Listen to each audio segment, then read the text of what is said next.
안녕하십니까, 시골밥장사입니다. 오늘은 사실 굉장히 기뻐요. 제가 이게 유튜브 시작하고 나서 제 이제 채널을 구독해 주시는 분들한테 가장 큰 선물, 가장 좋은 선물을 주는 날이 아닌가 오늘이, 그렇게 생각해서 사실 굉장히 흥분되고 좋습니다. 뭐냐면 이 책 두 권이에요. 호모사피엔스하고 체인지 9, 이 책 두 권인데, 사실 이 책을 먼저 신간이라 사봤어요. 근데 다 읽는 순간 입이 딱 하고 벌어진 거예요. 그래서 요 최재분 교수님이 1년 전에 쓴 이 호모사피엔스도 다시 사봐가지고 이 두 권을 본 그 리뷰를 좀 해드리려고. 우선 오늘은 이 호모사피엔스입니다. 호모사피엔스, 1년 전에 나왔던 호모사피엔스, 이 책을 먼저 한번 리뷰를 해드릴게요.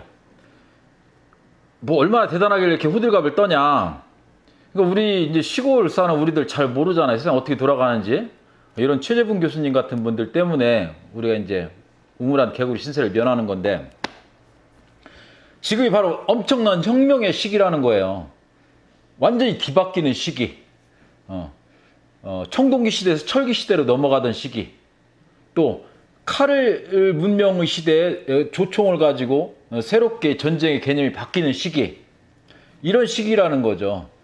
구 시대의 그런 어떤 무기나 신념이나 체제를 갖고 있는 집단은 바로 멸망하고 도태되겠지만, 신문명을 흡수한 혁명의 시기에 그러한 민족이나 사회 구성원들은 그 시대를 기회로 삼아서 완전히 도약을 할 수 있는 거죠. 그런 지금 엄청난 시대에 우리가 살고 있다는 것을 이 책을 보고 알게 됐습니다. 호모사피엔스가 뭐냐면, 잡스 다 그 인간 때문이죠. 사실은 그 뭐 위인이라고 해야 되나, 없었으면 좋다고 해야 되나, 하여간 그분이 애플을 만드는 바람에, 애플에다 컴퓨터를 옮겨놓는 바람에 이 폰으로 모든 게 그 해결되는 시대가 온 거예요. 그게 너무 빨리 급속도로 지금 진행이 된 거죠. 그래서 이 폰을 활용한 사회, 경제, 전체적으로 문화, 모든 의식주, 모든 어떤 그 변화의 중심에 이 폰이 있고, 이 폰을 잘 활용하는 세대, 그것이 바로 포노족이라는 거예요. 인간 자체가 호모사피엔스에서 포노사피엔스로 진화했다. 그래서 우리가 이 호모사피엔스족의 그 문화를 모르고는 도태될 수밖에 없다 하는 게 이 책의 내용이에요. 그러면은 이 호모사피엔스 종족이 어떤 경제적인 변화를 가져왔는가, 그리고 가장 큰 특징은 뭔가, 그래서 우리가 대처는 어떻게 해야 되는가, 그러한 세 가지 정도의 주안점을 둬서 한번 이 책을 읽은 소감을 한번 말씀드려볼게요. 우선 왜 지금 호모사피엔스 시대냐. 여러분 GAFAM이라고 구글, 애플, 페이스북, 아마존, 마이크로소프트, 이 5개 회사가 지금 전 세계 시총의 1위에서 5위까지예요. 아시아의 1위는 알리바바, 2위는 텐센트. 다 이것들이 바로 그 포노족의 경제를 이용한 기업들이에요. 활용한 기업들이고. 우리가 그 시어스 백화점이라고 그 말로만 듣던 어마무시한 그 고급 백화점이나 미국 망했어요. 왜냐? 아마존 때문에 망했어요. 아마존의 폰으로 모든 유통이 다 이루어지기 때문에 백화점이 견딜 수가 없었던 거예요. 소매점도 다 작살나고. 자, 택시업계, 우버. 지금 우리나라에서는 우버가 불법이 됐죠. 규제 때문에. 근데 그 세상의 변화는 어쩔 수가 없는 거예요. 미국은 완전히 우버로 재편이 됐어요. 택시업계가. 처음에는 택시업계들이 콧방귀도 안 꼈대요. 무슨 가고 싶은 목적지를 게임하듯이 앱에 표시하고, 또 내가 그 차를 갖고 있는 사람은 또 거기 뜨면은 내비게이션에 따라서 게임하듯이 운전해주면 자동으로 결제가 이루어지고, 그래서 그 평가를 딱 올리게끔 한 그 간단한 앱이 엄청난 미국의 택시 업계 자체를 완전히 없애고 새로운 택시 문화를 만들어버린 거예요. 이 포노족들에 의해서. 기존의 택시 업계들은 얼마나 황당한 일입니까? 차 한 대도 안 갖고 있고 택시 업계를 무너뜨렸으니까. 그래서 결과적으로는 연방 대법원까지 소송이 이루어졌는데, 미국의 힘이 그런 거죠. 또 연방 대법원에서 결과적으로는 이거예요. 마차 시대에 택시가 도입해서 새로운 문화로 재편됐듯이 그 마차 시대에 얼마나 많은 마부들과 말과 마차와 그런 문화가 그 생태계가 얼마나 컸겠습니까? 그걸 또 택시업계가 무너뜨린 것처럼 새로운 문화이기 때문에 수용을 해야 된다. 이러한 결론에 의거해서 결과적으로는 우버가 택시업계를 평정해버린 거예요. 포노족이 평정을 해버린 거예요. 기존에 가만히 안주하고 있던 택시업계는 순식간에 망해버린 거고, 한마디로. 자, 에어비앤비 지금 뭐 시가총액으로 35조 원이라는데 호텔 건물 하나 갖고 있지 않으면서 세계 1위의 호텔 기업이 된 거예요. 순식간에. 뭐냐, 이 포노족에 의해서. 경제가 이렇게 완전히 포노족에 의해서 바뀌고 있어요. 사실 우리가 옛날에 미국 하면 뭐 엑슨 뭐 모빌, 자, 그 유명한 뭐 제겔치의 뭐 제너럴 일렉트릭, 뭐 코카콜라, 엄청난 기업들이 그 순위에서 이 포노 사피엔스 기업들 밑으로 쭉쭉 다 내려가 버린 거고, 그건 점점 가속화될 수밖에 또 없는 그 상황이에요. 자, 그럼에도 불구하고 또 한 가지 정말 고무적인 일은 우리나라 삼성전자, 이런 포노족들이 포노 사피엔스 경제의 근간, 쌀이 되는 반도체를 꽉 잡고 있죠. 디스플레이 갖고 있죠. 우리나라 참 대단한 나라예요. 그 와중에 당당하게 삼성전자는 한 세계 10위 정도에 지금 랭크되어 있습니다. 그러면 이 세계 7대 기업 있잖아요. 지금 제가 말한 구글, 애플, 페이스북, 아마존, 마이크로소프트, 알리바바, 텐센트의 총 시가총액을 합친 금액이 얼마냐? 2018년도에 4천조 원 정도 됐대요. 그것이 2019년도에 어떻게 됐느냐? 5천조 원이 된 거예요. 1년 만에. 우리나라 전체 코스피 주식의 전체 시가총액을 따지면 한 2천조 원밖에 안 된다고 하네요. 자, 그럼 우리가 주식을 사더라도 어디에 사야 되느냐? 이런 포노 사피엔스 관련 업종을 살 수밖에 없는 거잖아요. 그 방향성이 지금 이렇게 정해져 있는 거죠. 자본은 결과적으로 이 포노 사피엔스 경제 쪽으로 다 몰입이 돼 있다. 그걸 말씀드리고 싶고, 자, 두 번째로, 그럼 이 포노 사피엔스 종족의 가장 큰 특징이 뭐냐? 완벽한 소비자 중심주의가 됐다는 거예요. 예전에는 우리가 똑같은 KBS, MBC, SBS를 보고 똑같은 조선일보, 중앙일보, 동아일보를 보고 나왔어요. 출근을 하고 사회생활을 하고 모두 다 똑같은 생각, 똑같은 사상이 머리에 주입이 됐죠. 대기업도 대규모 자본을 투입해서 지상파나 신문에다 광고를 하면 모두가 그게 최고인 줄 알고 그것만 봤어요. 근데 지금 포노족들은 안 봐요. 텔레비전 자체를 안 봐요. 신문도 안 봐요. 오로지 이 폰으로 모든 정보와 학습을 합니다. 자, 가장 큰 특징이 뭐냐? 다 개별화됐다는 거예요. 그리고 자기가 보고 싶은 것만 본다는 거죠. 자기가 팬이 돼서 어떤 팬덤에 의해서 물건도 구매하고 내가 정보를 흡수해서 다 차별화된 이런 생태계가 이루어졌다는 거죠. 기업들은 어떻게 해야 되겠어요? 예전처럼 이제 뭐 지상파에다 광고하고 이런 식은 안 돼요. 이런 유튜브나 뭐 SNS, 뭐 인스타그램이나 페이스북이나 이런 데로 빠르게 광고의 방향이 물결이 넘어가고 있습니다. 가장 큰 특징이 바로 이 개별화됐고 소비자가 정말 진정한 왕이 됐다는 거예요. 여기에 모든 것을 맞춰야 됩니다. 자, 뭐 BTS 보세요. 예전 같은 경우에는 음반을 어떤 뭐 라디오 프레임에 많이 나가고 TV 막 광고에 많이 나가고 대대적으로 뭐 신문에도 광고하고 뭐 방송에도 광고하고 음반 판매하고 그렇게 해야만이 떴어요. 성장을 하고. 근데 BTS는 철저하게 아미라는 팬덤에 의해서 유튜브로 방탄 TV를 이용한 아미라는 팬덤을 이용해서 계속 팬심을 키우고 그 팬들만을 위한 그런 전략을 계속 구사했던 거예요.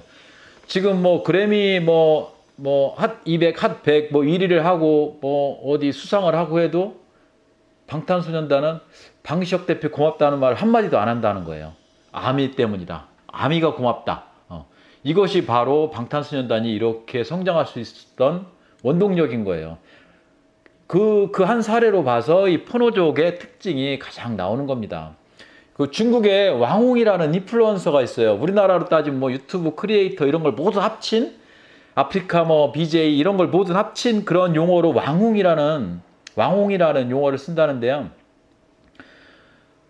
전체 중국 판매 한 40%가 이제 왕홍에 의해서 이루어진다는 거예요. 이런 식으로 지금 완전히 그 경제 자체가 포노사피엔스, 포노족을 위한 경제, 포노족에 의한 경제로 재편되고 있습니다. 자, 이렇게 가장 큰 특징을 또 이 책에서 제가 뽑아서 한번 설명을 드렸고요. 그럼 이제 마지막으로 우리의 대처는 어떻게 해야 되느냐. 이 책을 보면서 저 공감한 바인데 예전에 저 애들한테 무조건 스마트폰 하면 안 된다, 독약이다 이렇게 했는데 지금은 스마트폰을 잘 활용하지 않고서는 이러한 포노사피엔스 경제의 기업들의 취업도 할 수 없고 살아남을 수가 없답니다. 그러니까 부작용이 물론 있죠. 중독의 위험성도 있고요. 그렇지만 하게 해야 돼요. 공부도 스마트폰으로 구글에서 다운받아서 스스로 할 수 있게 하고, 지식도 스마트폰으로 다운받아서 스마트폰을 활용해서 할 수 있게 해야 되고, 어렸을 때부터 자꾸 유튜브나 인스타그램이나 페이스북이나 이런 걸로 친구 관리도 하고 이걸 잘 활용할 수 있게 해야 돼요. 이 스마트폰으로 다운받아서 코딩도 배우고 그러한 인재들이 미국 유수의 회사에 취업했다는 그런 얘기도 이 책에 나와요. 세상이 이렇게 변하고 있으니까 이걸 무조건 지금 막으면 안 된다는 거예요. 우리가 우버가 우리나라에 들어와 사업하는 걸 이제 규제로 막았는데 이걸 일정 부분 또 그렇게 안 할 수도 없다는 거죠. 왜냐하면 택시업계에 있는 모든 분들이 갑자기 공멸을 하게 되니까. 이거는 이제 정치인들이 잘 풀어야 되는 문제지만 방향이 그쪽으로 흐르고 있고, 어차피 그렇게 되니까 우리 개개인은 그렇게 준비를 해야 돼요. 이제 할 수 없어요. 그런 방향이라는 거죠. 이제 폰에 의한 생태계, 폰을 이용하지 않는 그런 사업은 이제 도태될 수밖에 없다. 뼈저리게 아주 깊은 공감을 했어요, 이 책에. 자, 그 어린이들은 그렇고, 그렇다면 우리 같은 식당 하고 있는 사람들은 어떻게 할 것이냐. 저는 이 책을 읽으면서 한번 그거에 대해 심각하게 고민을 해봤거든요. 그렇다고 해서 하루아침에 오프라인 이 식당 업계가 망하는 건 아니죠. 자, 그럼 어떻게 되냐. 광고도 옛날엔 입지는 아주 좋은 입지 이걸 찾았지만, 좋은 입지란 이제 이 안에 있어요. 네이버 안에 있어요. 네이버에 광고를 해야 되고 네이버에 맛집 순위에 올라가야 돼요. 높이. 그것이 바로 우리 가게를 알리는 방법이고 홍보하는 방법이에요. 하루에도 몇 번씩은 아니고 한 달이면 몇 번씩 서울에 무슨 네이버 관련 업체다 해가지고 전화가 와요. 몇백만 원을 주면은 그 상단에다 올려주겠다고. 지금 논산 맛집에서 위에 1, 2, 3등 이렇게 올라가는 업체들은 몇백만 원씩 지불을 하고 올라가는 거예요. 뛰는 놈 위에 나는 놈 있다고 어떤 알고리즘을 자꾸 만들면 이 양반들은 또 그걸 어떻게 해가지고 그 순위를 올리는 방법을 알아요. 논산 맛집 쭉 올라가 있는 중에 한 군데는 정말 쓰레기 같은 집이 있어요. 근데 저도 이렇게 식당을 하는 집이라 어디라고 말은 못하겠지만, 순전히 이 폰에 의해서, 논산 맛집 순위에 의해서 외부에서 사람들도 그 집을 많이 가는데, 전 식구들 한번 데리고 갔다가 깜짝 놀랐어요. 완전 서비스, 맛, 위생 다 완전 빵점이에요. 근데 제가 뭐라고 거기다가 댓글을 못 달겠더라고요. 저도 식당을 하고 있으니까. 그런 집은 부작용이 일어나요. 왜냐하면 이제는 예전처럼 휩쓸리지 않아요. 사람들이. 이 포노족들은 알아차린단 말이에요. 그러니까 그런 광고도 해야 되지만 진정성도 있고 정말 잘해야 돼요. 잘하면서 그런 광고도 활용해서 나를 드러내고, 어디에? 이 폰에. 이 폰이 가장 좋은 입지고 가장 몫이 되는 겁니다. 이제 우리들 따지면 네이버 논산 맛집, 대전 맛집, 갈비탕 맛집, 냉면 맛집, 여기 순위를 올려놔야만이 사람들이 인지를 하고 찾아오는데, 그 안에도 진정성이 있어야 된단 말이에요. 예전처럼 사람들이 그냥 무조건 맛있다 해서 맛있다고 느끼지 않는단 말이에요. 지금 포노족들은 개별화됐고 완전히 자기 주장이 확실한 종족이 됐단 말이죠. 그러니까 괜히 어설프게 이렇게 또 광고만 해댔다가는 역효과를 일으킬 수 있는 게 이 포노족의 또 특징입니다. 그럼 또 사업, 이제 장사 식당을 시작하지 않은 사람은 어떻게 해야 되느냐?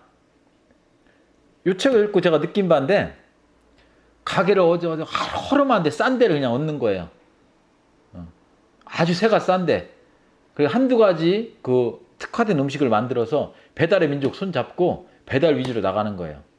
인건비 없고, 관리비 없고, 유지비 없고, 임대료 적고, 그래서 완전히 배달에 의한, 그래서 그걸 네이버에다 올리고 배달의 민족에다 올리고 계속 그런 식으로 홍보를 하고 하면 성공할 수 있을 것 같아요. 그것이 바로 포노족을 공략할 수 있는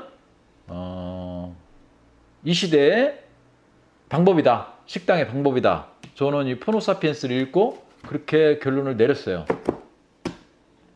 근데 저는 지금 하고 있으니까 여기에 맞게 제 나름대로 정립을 해야 되고, 여러분들도 이제 제 영상 보고 이 책 꼭 사보세요. 뭐 이거 진짜 이걸 사보는 건 청동기 시대에 철을 만들 수 있는 용광로를 얻는 거예요. 이게 용광로 같은 거예요, 여러분. 제가 그렇게 강력하게 주장을 하고, 이건 여러분들한테 제가 그 구독자 여러분들한테 큰 혜택을 드리는 겁니다. 제 결론은 식당 쪽은 그렇게 해야 된다. 그리고 이제 마지막으로 우리 사회, 국가적으로는 어떻게 해야 되느냐. 규제를 철폐해야 될 것 같아요. 방향이 그런데 빨리 올라타야 될 것 같아요. 전 국민이 은행원들 파업한 거 아시죠? 한때 파업을 했는데 파업한 걸 몰랐대요, 일반 사람들이. 파업을 해도 은행이 거의 그냥 굴러가더라는 거예요. 별 이상 없이. 거의 폰으로. 그만큼 지금 사회가 급속도로 포노사피엔스 시대로 격변하고 있어요. 그런데 그러한 우리 가장 기본적인 인프라들, 포노사피엔스 시대라 하더라도 기술적으로 뒷받침이 돼줘야 되는데, 그런 기술적인 뒷받침은 우리 그 5, 60년대 그 선배님들이 완벽하게 제대로 인프라를 갖춰놨습니다. 그래서 우리 대한민국한테는 지금 이 4차 혁명 시대가 아주 큰 위기이자 기회라는 거예요. 저는 기회라는데 아주 방점을 찍습니다. 자, 주식하시는 분들 어디 사야 되겠어요? 이 포노사피엔스에 관련된 주식을 사야 돼요. 네. 자, 장사하시는 분들 포노사피엔스 이 포노족에 맞는 정사 전략을 수립해야 돼요. 광고도 포노사피엔스 쓰는 종족한테 해야 돼요. 유튜버에 해야 되고, 인스타그램에 해야 되고, 페이스북에 해야 돼요. 자, 이런 식으로 저는 이 책을 읽고 굉장히 큰 변화와 감동을 받았어요. 그냥 저는 그냥 적절한 자기계발서 정도로 생각을 하고 읽었는데 큰 그 깨달음과 충격을 준 그런 책입니다. 그래서 오늘 여러분들한테 이 내용을 말할 수 있어서 굉장히 좋았고, 여러분도 큰 도움이 얻었을 거예요, 만약 깨달음을 얻었다면. 그래서 다음에 제가 또 요거 다시 한번 읽고, 한번 다 읽었는데, 체지나이는 뭐냐면 그러니까 이 포노사피엔스라는 걸 전체적으로 분석을 한 책이에요. 이 책이 교수님이 한 10년간에 걸쳐서 포노사피엔스를 추적하고 이제 이게 확실하구나 하고 해서 내는 책이고, 이 포노사피엔스 시대를 살아나가기 위한 그 핵심 전략 같은 거예요. 체인지나이는. 그러니까 이 책도 반드시 필요해요. 이 책은 제가 다음에 한번 다시 읽고 정리해서 말씀드리겠습니다. 오늘은 여기까지 하겠습니다. 고맙습니다.